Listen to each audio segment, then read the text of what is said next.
Welcome to the Gen X Reboot interview series. In this segment, we're diving deep into the life experiences and wisdom of one of our awesome community members, Tammy Jo Budzinski. We'll be exploring her personal story of growth, discussing the unique challenges and opportunity faced by Gen Xers, and sharing valuable insights she's learned along the way. So sit back, relax, and get ready for some engaging and thought-provoking conversation that I believe is going to leave you feeling connected, motivated, and ready to embrace your own Gen X reboot. Let's get started. Hey there, Tammy Jo. Hey, Pete. How are you doing? I'm doing good. We even rehearsed that line. I know. Yeah, we there's a lot of production value in all of these interviews in case anybody can't tell. And so just like I start out all the rest, I could sit here and tell everybody everything I know about you, but you're probably better at telling your own story than me. So why don't you tell everybody about yourself a little bit? Hi, everybody. My name is Tammy Jo Budzinski. I'm like everybody else, just a little crazier in some parts, I think, is a difference. And for my basics, I am turning 45 this year. Oh, scary stuff. I have been a realtor now full-time for 22 years in my career. This is all that I have known, all that I have done. I came from a building family. I'm third-generation builder daughter. I am a third degree black belt, and my husband and I are working on training for our fourth degrees for next year. We have started a project of saving a historic house in Grand Rapids on Plainfield, which has now turned into another direction that I never thought I'd be looking at. So we've got a lot of things going on. Oh, and raising two children who are 7 and 9. Pets, we've charged for admission at our house. What else do you want, Pete? That's kind of it in a nutshell. Yeah. So you say you have a lot of stuff going on, which is obvious. Yeah. Which would lead me to believe that you're probably type A, like me. Yeah. And so what do you feel that it is like deep inside you that drives you to be so goal oriented and action oriented? If I'm not going to do it, who would? Yeah. What I if think nobody did? Yeah, I think it's what it comes down to. My best thinking times are about 2 a.m. And I even joke that we have an attorney that's been working on a couple things for us. And I said, hey, do you have 2 minutes not related to this, or this? And he goes, yeah. What you got, TJ? Well, I came up with this idea like 4 years ago. And based upon what's happening in the world, I think this might be a really good. I'm like, am I just crazy? And he goes, no, you're not. Let me add this to my list of things to research again. Because why leave it on the shelf and let it get dusty if there's a point of making it work and that people could benefit from? Right. And being compassionate about that. And where's your passion lie? If my passion is helping people and families with real estate, I'm empowered by that.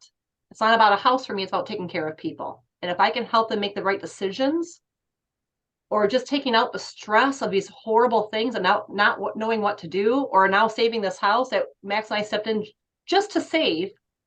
And then this new pathway started opening up and then opening up and then opening up. We're kind of going into this rabbit hole of, okay. Well, what are we doing now? And like I talked with somebody and she goes, boy, it just seems like you have like constant battles. I said, I don't really call them battles. I call them more of, okay, let's handle this one now. Would you say is it the problem solving that you really like kind of digging into the and unwinding it all?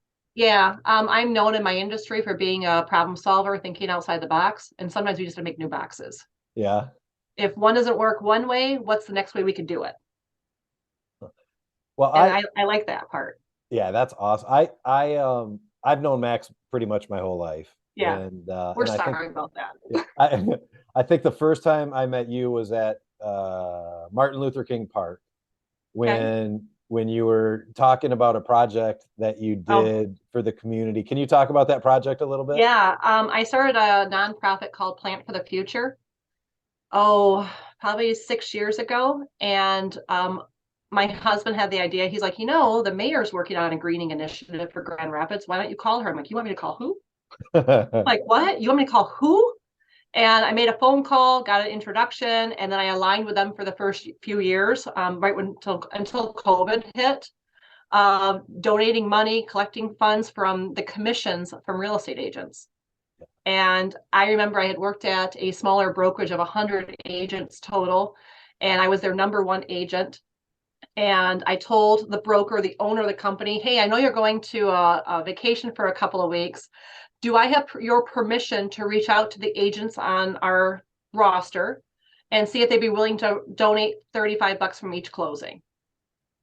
And he came back and he goes, well, what's going on? I said, yeah, I've got like 30 agents signed up. He goes, what? Which companies? I said, just ours. And he goes, what? And I said, why wouldn't I? Like, aren't we all in this together? Right. And it was interesting to see that like it was not possible in his world, but mine didn't have a limit because I didn't know there was supposed to be a limit. Right. Yeah, no, I thought that was awesome. And the whole meaning was, right, like, because closings kill so much paper, volumes and volumes of paper. Yeah. And if we're going to be utilizing all that paper, what the heck are we doing about the things that produce the paper? So let's plant more trees. Right. And then looking at that composition of how that worked, I went, okay, well, now we're not using as much paper as we did because now Dotloop is a signing program. DocuSign, people are very familiar with those. So let's decrease a ton of paper. I'm like, well, is this idea dead? And I went, no, because look at the Amazon boxes. Right. So if people couldn't relate to a house purchase with a closing, could they relate to Amazon? And maybe the shift of who this consumerism is may have to shift with this idea that I had to keep it up to date. Yeah. Yeah. I love it. Yeah. Well, and that's one thing that I noticed at that first meeting was, I mean, here's somebody that is definitely purpose driven. Like and it was, I mean, it's authentic. It's not like you could tell when you were sharing it up, in front of us all that you legitimately were doing it to solve a problem. And that's fascinating. Amanda's like that too. Amanda loves to solve problems. I just, and I like my main focus is causing them. So, well, I was going to say that, Pete, but I didn't know if I should say that on air. Hey, that's all right. If people don't know it, they're going to find out quickly. So when you have so many things going on and you have like such a drive to achieve things, solve problems, make the world better, serve other people, do you ever find it difficult to prioritize time for yourself? Always. To just do things for you? I'm glad you asked that question in that way, because I started waking up earlier so I could accomplish more. The whole early bird gets the worm. Well, the bird better not be sleeping by 6 a.m. or they're going to be really behind. Yeah. So I get up at 5:30, and then I bumped it to 5:20 to make sure that I have time to get things going for my personal time. And I realized over the past few years, I've I don't want to sound bad, but I lost touch of my mom. Okay. I mean, COVID was horrible, right? But in addition to that, when do realtors work? Afternoons, mornings, nights, weekends. And my mom has a very odd schedule and she doesn't get home till 6:30, and I'm already on appointments. Right. And so I realized that I had to shift to match her timing in order to catch her.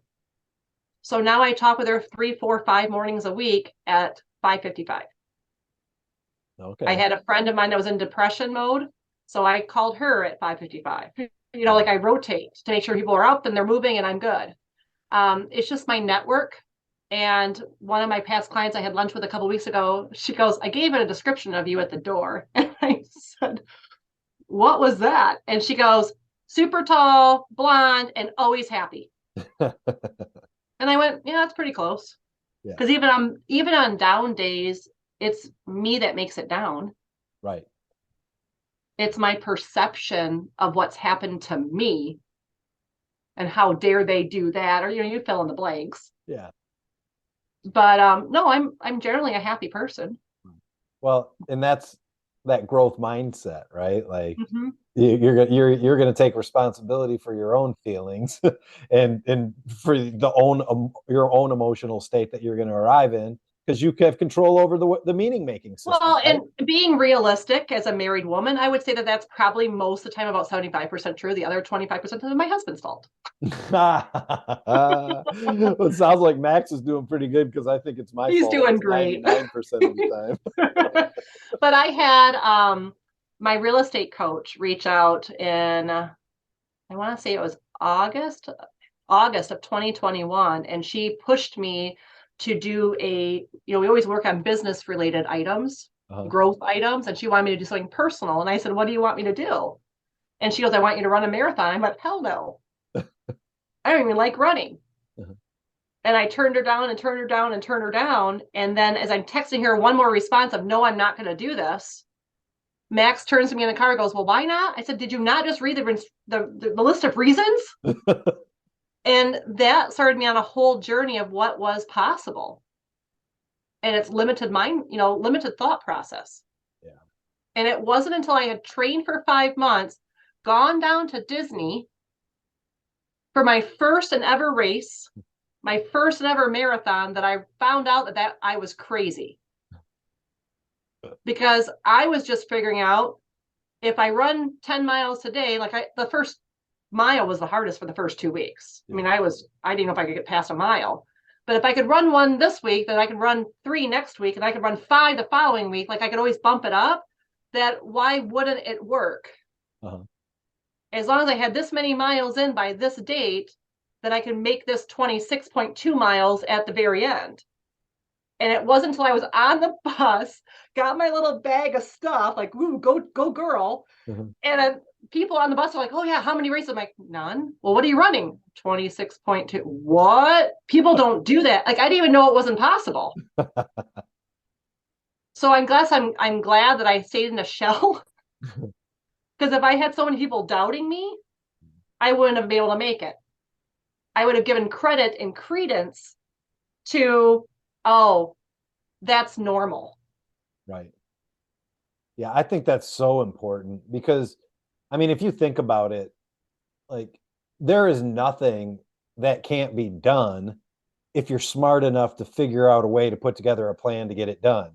Yeah. But once emotion and self-doubt and all the negativity and all the stuff that we've been barraged with over all those years starts to kick in, then as soon as self-doubt creeps in, shit's not getting done anymore because, like, it gives us an excuse to go running away. That fight or flight kicks in. It does. And I remember my hardest moment on my training was my 16 mile.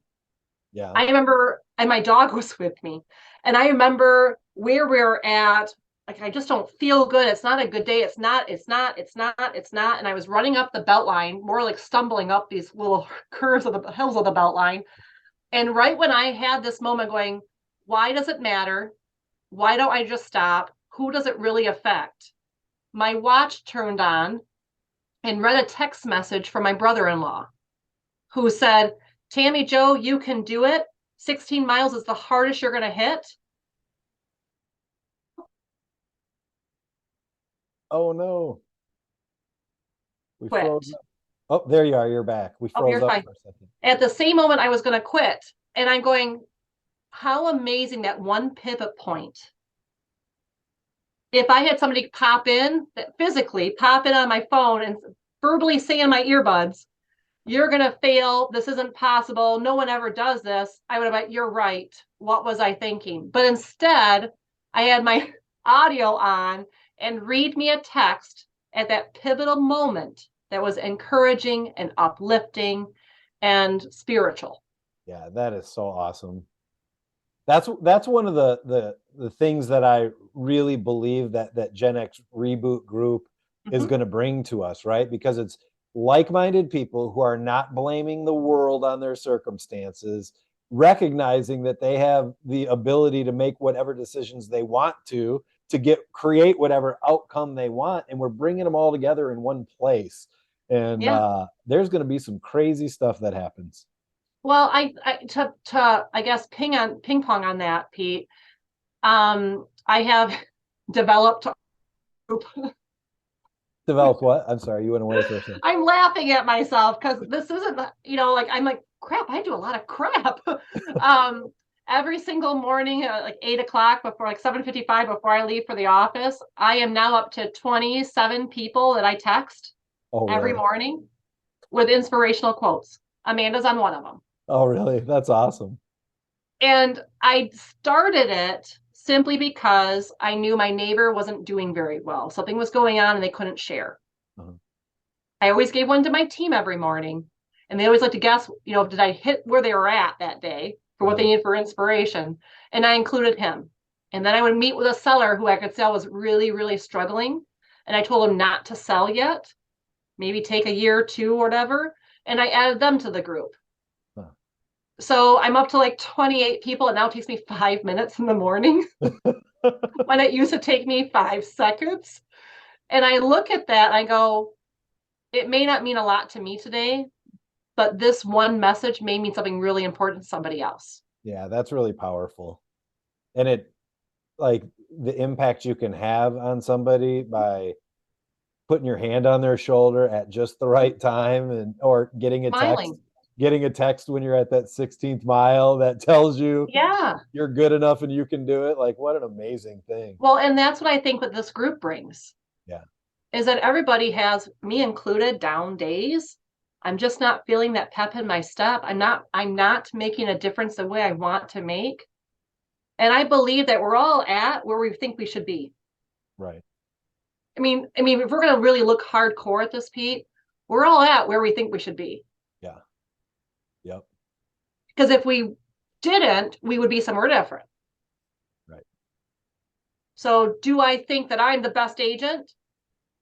10 years ago, not even close. Do I think I am now? I'm not shabby. And when I'm placed in a home, like I always feel like I'm placed in the right place, the right seller. I'm there for a reason. I know that the service that I provide for them, no one other agent could do what I was doing that day. Yeah.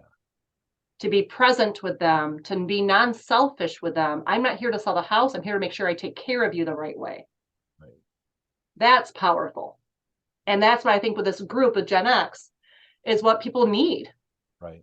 People need a place of belonging, that they're not by themselves, that there are other crazies in the world that need to participate, or just to know that there's a place to go when they need, hey, what about this? Hey, am I crazy with this? Well, no, but did you think about these things? Right. So I love this group once I figure out how to get into it. That's awesome. But yeah, it is. I think because when I first started looking at or when I started creating content for this stuff, and the main reason I did it was because I wanted to get the things that I had learned over my first 50 some years out of my head and into a format that my kids could access. Yep. My dad died when he was 55 years old, and that was 20 years ago, and I can't remember his voice anymore, but we didn't have the technology or ability to be able to capture like we do today. And shame on us if we don't live on after our actual death date by providing a connection, an ongoing connection, and being able to get, because my kids don't want to sit down. My kids are between the age of 32 and 8, and there's 5 of them. And none of them want to sit down and hear me preach to them about what they need to know based on the current situation they're in. But someday, whether I'm here or not, if that content lives somewhere, they're going to be able to access it, right? And that might be the right time for them to hear that message.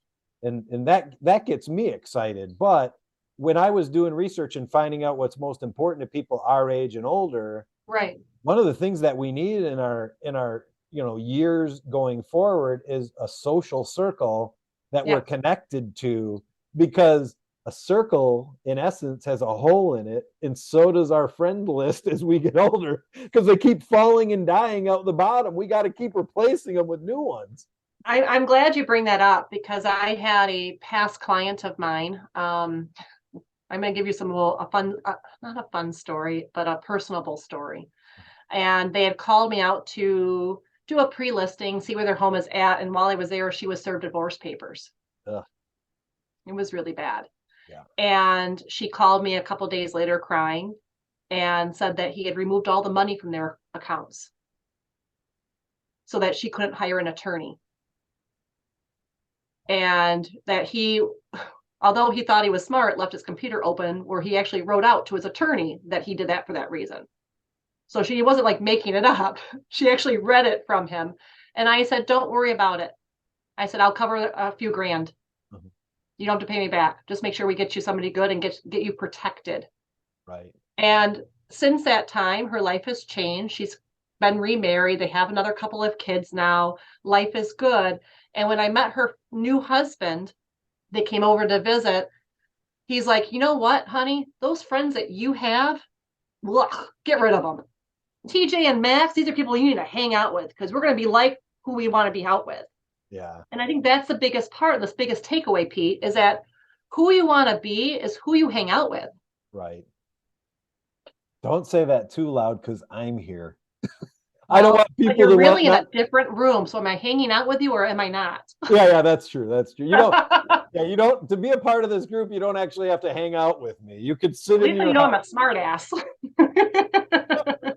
But I think that that's one of the biggest takeaways that I've had is that how limited are you based upon your limiting friends? Right. And as you grow as an individual, do your friends change? And then the question is, should they change? Yeah. Doesn't mean you can't not like them anymore, but you don't divulge your interests. You don't divulge your certain things like that. Like my own, be very careful here. My own father, I don't go over plans with him. Because they're, what are you thinking? Are you sure you can handle that? Have you done any research on this? Are you, you understand the parent talk. Yeah, yeah. So I no longer disclose. Right. I don't need the negative condescending attitude when I have a large vision on what's going to happen. And that can be taken into any life format that you want. Right. I mean, I used to read a book a month, 10 pages a day, just to start reading to make sure I was changing how I thought. Yeah, I really like that. And that makes so much sense. I feel what you're saying, because when I have a vision or something that I'm running towards, oh my God, I feel so bad for people who put up any resistance but the difference though is that you believe in what you're doing. Oh yeah. And then screw them. I'm going. Almost to the point where any social etiquette goes out the window, because I am accomplishing this and I will take you down if you get in my way. And that's one of the things I try to escape. But then the question is, Pete, not everybody's like you. I know. Thank God. And so if they have people around their circle that don't believe in them, that don't support, that don't have those little things that pop up at the right time, at the right minute for encouragement, do they have to be with people that are more like-minded? Right. How do you grow? You don't grow if you're here and your friends, and I don't want to say financially, I don't want to say spiritually, I don't want to say anything like that, but you can tell if your friends are like you. Yeah. Do they think big? Do they do this? How do they, what do they do? And if you're here and your friends are always here, like they don't care if they keep the job, they don't care if they do this, they don't care that. How would you change if you were here and your friends were here? Right. Would you come up? Right. Because I have friends that are here, but I don't put into them like I would, knowing that they're going to keep pulling me down negatively. I put into them to lift them up, and then I know that I can't do anymore. Yeah. Because they're not going to change. That's true. And to be frank, there's no need for them to change, right? They're perfect. No. They're perfect beings. They're perfect beings. They're fine. Yeah, it's just where our aspirations are, and we want to. I remember when I was in Amway, they always used to teach us,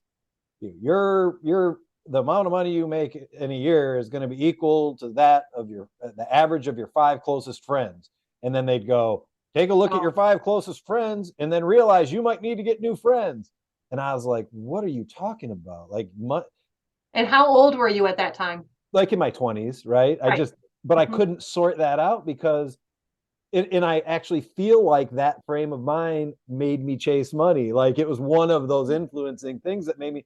And then I recognized if money is not the thing that equates someone's value. No. It's legitimately what that formula is between me and them. And does that make something better? If that's the case, then that's a hugely valuable friend, right? Right. Yeah, Well, but and no, I look at, if you're looking at values, if you're looking at incomes, you know, so many studies, so many news reports about the value of women in the workforce. Salary versus what the man is like 75%, 25%, low. Yeah. For same position. And those varies depending on different fields. I selected an industry not because I thought anything about that at that time. There was no like forethought. It was I graduated with a business degree from Aquinas College and went, well, what do I do? And I love people and I know houses. I'm like, oh, we'll go in that. That's as much forethought that I had when I was 22 years old getting out of college. What do I do? And thankfully, I chose a business where income is not limited like that based upon pre-selected determination. It's about what I put into it. Same as with my black belt.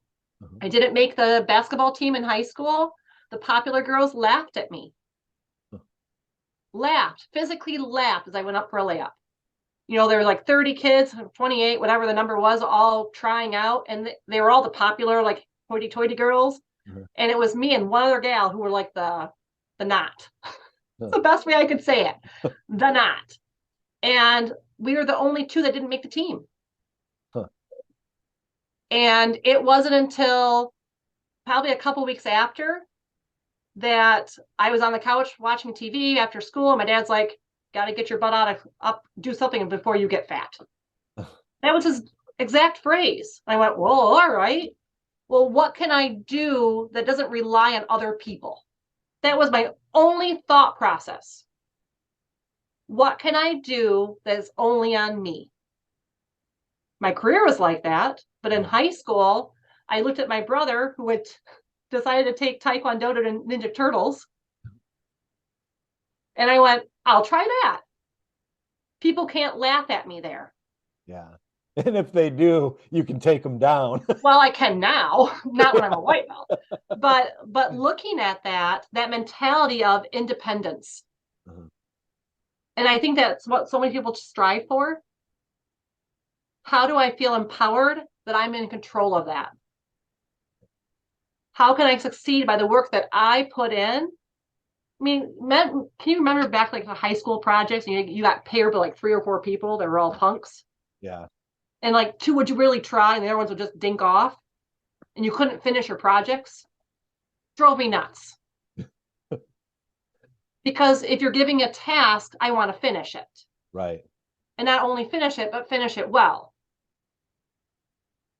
And you can't do that if you are forced to rely on other people that don't have the same objective. Yeah. That's fascinating. I love it though. I mean, it's like, here's where I am, there's where I'm going to be, and I'm getting there. If you want to come. If not, get out of the way. Well, yeah, but it's based upon, at least for me at that time period in my life, individuality. Which is so important. And I just didn't want people to laugh at me. I was insecure. I was tall and gangly. And I remember women, even in like the real estate business saying, or in other fields as well, they were dominated by men at the time. Oh, I feel this and I feel that and I feel this. And I went, nope, never felt that way. They're like, really? I said, but maybe it's because I'm tall and 6 feet tall. And I look down on most men. I don't know. Yeah. But that was my personal joke to myself, or I was just naive at the time. I had no idea. Yeah. I go more the naive type. Oh, you're being mean? Are you sure? Because I don't know if I took it that way. That's awesome. Well, is there anything else that you'd like to share? This has been a fantastic conversation. I've enjoyed it. Anything else you want? And that's all that matters. I'm an audience. This is for my own. It's all about Pete. And when people finally realize that, then you're here for the real reason. I know. I need to create an instruction manual. Well, but look at that. Even when we were having this initial discussion with the people that were starting this group, I asked you what questions. you asked me about content Hmm. and what to talk about. Uh-huh. And deadlines. Deadlines. Yes. The Because deadlines. are you ready? I didn't want to fail. Ah. I didn't want to have an expectation put on myself to participate into a group and not know if I was failing without knowing if there were guidelines for me to follow. Awesome. Well, I'll tell you what, you have not failed. You could not possibly fail. Yay! There are zero expectations, and except to be you and be awesome, because that's what we want is a bunch of awesome people. I see a dog tail. It's my dog. Hey, me. It was Adam who's going to start knocking at the back door, so I had to let him in before the. We had an HOA meeting last night, a Zoom HOA meeting for our place in Florida, and there was someone on the screen. All of a sudden, this cat just goes walking right in front of her face. Well, I hope he doesn't do that. He's like 75 pounds. He's a big boy. But yeah, I mean, I hope people thought this was helpful. I think the biggest part is to know that you're not alone. Right. And that other people, no matter where you're at in life, people struggle. I have my days. Pete has his weeks. Months, years. And I always found humor as a great way for me to unleash things. So, I'm told I'm not funny. So we'll go with it. You're funny. Don't listen to Max. He doesn't know what he's talking about. Oh, it's other people too.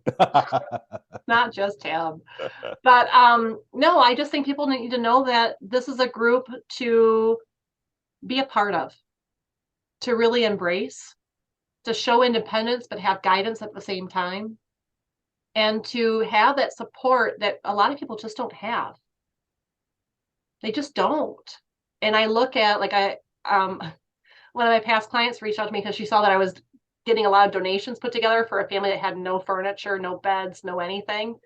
And she's like, Tammy Jo, I think you and I should talk.